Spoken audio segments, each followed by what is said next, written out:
Hindi ka nakakasya dyan. Ayan, oh, sikip-sikip na, oh. Lagpas ng puwet mo. Talaga, mikmik. Talaga, hindi ka na magkasya dyan.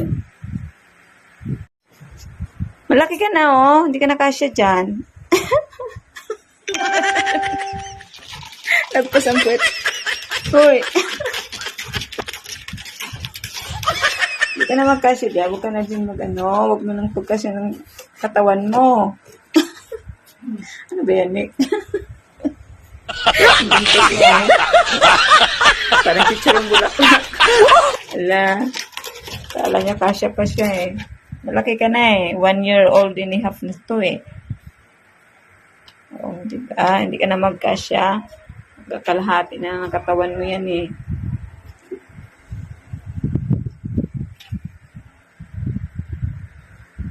Alay. Malaki na si Mikmik. Kasya mo katawan mo dyan, hindi ka na mga magkasya. Yan. Kasya kapag nakaupo. Yeah, malaki na si Mikmik. Malaki na si Mikmik. May bigote.